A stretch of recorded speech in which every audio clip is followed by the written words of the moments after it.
How's it going, everyone? My name is David Gamble, and for my Unique Needs project, I'll be presenting on post-traumatic stress disorder, or PTSD. Right now on the screen is the visual that I created. I'm going to go a little bit more in depth and then revisit this visual, so it's just going to kind of sit here for a second. As I revisit it, I might double tap some things that I've already said, but that'll just help reinforce the message. So let's just hop into it. What exactly is PTSD? It is a mental health problem that some people develop after experiencing or witnessing a life-threatening event, such as combat, a natural disaster, a car accident, or sexual assault. It's normal to have upsetting memories, feel on edge, or have trouble sleeping after this type of event. At first, it might seem hard to do daily activities like going to work, going to school, or spending time with people you care about. But for most people, that starts to feel better after a few weeks or months. If it's been longer than a few months and you are still having these symptoms, you might have PTSD. And for some people, PTSD symptoms can start even later on, or they might come and go over time. Here's the good news. You can get treatment for PTSD and it works. And I'll go more into that a little later. For some people, treatment can get rid of PTSD altogether. For others, it can make the symptoms less intense. Treatment gives you the tools to manage your symptoms so they don't keep you from living your life. So I kind of went over it a little bit, but I want to go over what exactly can cause PTSD again. So the traumas that can cause PTSD are things like combat and other military experiences, sexual or physical assault, learning about the violent or accidental death or injury of a loved one, child sexual or physical abuse, serious accidents like a car wreck, natural disasters like a fire, tornado, hurricane, flood, or earthquake, and terrorist attacks. During this kind of event, you might not have any control over what's happening and you might feel very afraid. And then anyone who's gone through something like this can ultimately develop PTSD. And it's important to know that trauma can take many forms. So a traumatic event could be something that's happened to you or something that you saw happen to someone else. Seeing the effects of a horrible or violent event can also be traumatic. For example, being the first responder at a terrorist attack. And I think the most important takeaway from this is if you're experiencing these symptoms, to know that you're not alone. Going through a traumatic event is not rare. At least half of Americans have had a traumatic event in their lives. Of people who have had trauma, about 1 in 10 men and about 2 in 10 women develop PTSD.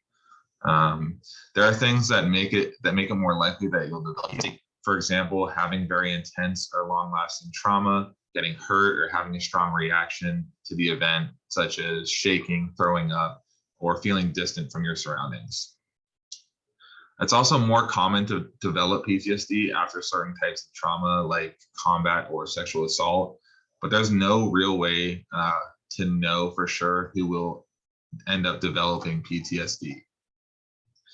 So there's 4 types of PTSD symptoms, but they might not be exactly the same for everyone because each person experiences these in their own way. So the first big one is reliving the event. So having unwelcome memories about the trauma, which can come up at any time. They can feel very real and scary, and as if the event is happening all over again. And that's called a flashback, and that might also come in the form of a nightmare. Memories of trauma can happen because of a trigger, so something that reminds you of the event. For example, seeing a news report about a disaster may trigger someone who has lived through a hurricane, or hearing a car backfire might bring back memories of gunfire for a combat veteran. The second big symptom is avoiding things that remind you of the event. So you might try to avoid certain people or situations that remind you of the event. For example, someone who was assaulted on the bus might avoid taking public transportation. A combat veteran might avoid crowded places like a shopping mall because it feels dangerous to be around so many people. You may notice yourself trying to stay busy all the time so that you don't have to talk or think about the event. The third big symptom is having more negative thoughts and feelings than before. So you might feel more negative than you did before the trauma. You might be sad or numb and lose interest in things you used to enjoy, like spending time with your friends. You might feel that the world is dangerous and you can't trust anyone, and it might be hard for you to express happiness or other positive emotions. And I think a big one is that you might feel guilt or shame about the traumatic events. It's about the event itself. So you might wish that you had done something more to keep it from happening. And then the fourth symptom is feeling on edge. And it's common to feel jittery, like it's hard to relax. And this is called hyperarousal. You might have trouble sleeping or concentrating, or feel like you're always on the lookout for danger. You might suddenly get angry and irritable. And if someone surprises you, you might get startled easily. And kind of something that coincides with this is that you might also act in unhealthy ways, like smoking, abusing drugs and alcohol, or driving aggressively. So there's no real definitive way to say that you have PTSD, but there is a screening tool that kind of helps a mental health care provider determine if you might in fact be experiencing PTSD. So I'm just going to go through the screening list real quick. So if you have experienced any of these in the last month, you might have PTSD. So have you had nightmares about the event or thought about the events when you didn't want to? Have you tried hard not to think about the event or went out of your way to avoid situations that reminded you of the event? Have you been constantly on guard, watchful, or easily startled? Have you felt numb or detached from people, activities, or your surroundings? And have you felt guilty or unable to stop blaming yourself or others for the events or any problems the event may have caused? So if you answer yes to 3 of those, then it's important that you go see a mental health care provider because you might have PTSD. And again, it's important to get treatment. It does work. And after treatment, most people feel like they have a better quality of life. When PTSD isn't treated, it usually doesn't get better and it may even get worse. I'm going to hop over to the to my visual now. So starting from the top, PTSD. So everything you need to know about PTSD is included on this visual. So a quick fact, 7 to 8% of Americans will experience PTSD at some point in their lives. And then I go on to define what PTSD is, which I've already done, so I won't hit that again.